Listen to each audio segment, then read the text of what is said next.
What's good, y'all? It's King Tees. Welcome back to Throughout the Association. And the Toronto Raptors just ended the Houston Rockets 17-game win streak tonight with a 108-105 victory. Both teams lead their conference, well, at least for now. Golden State, the Houston Rockets won 17 straight games, and Golden State is still in position to take the number one seed tonight if they beat the Portland Trail Blazers.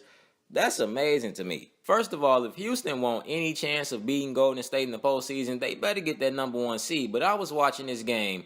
Majority of the game, Houston looked like they was at the strip club the night before getting drunk and didn't get too much rest. Chris Paul was in full playoff form.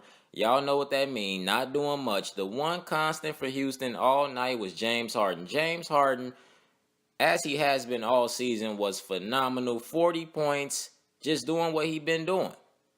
But then the game got close. For those of y'all who don't know, there's two versions of James Harden. There's the MVP who y'all been seeing all season. There's that version.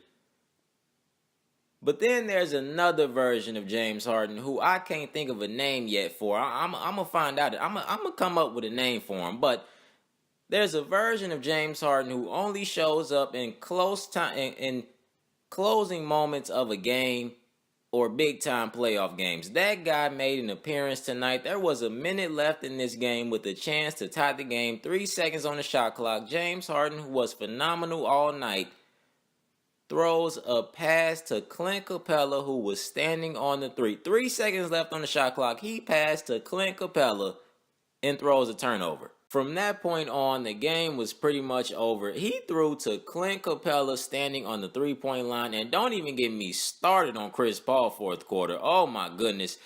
This is why I have no faith in the Houston Rockets in the postseason. When it's time to win, James Harden and Chris Paul find ways to lose. This is what they always do. And tonight was just another example of that. James Harden is the MVP. He deserved it.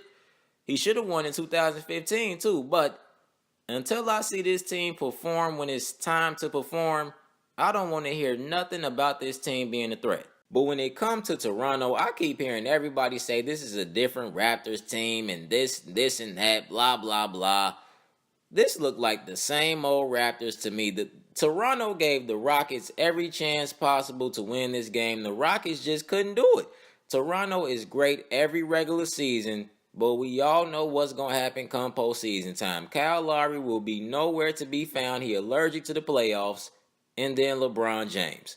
What you guys think about this? And definitely subscribe.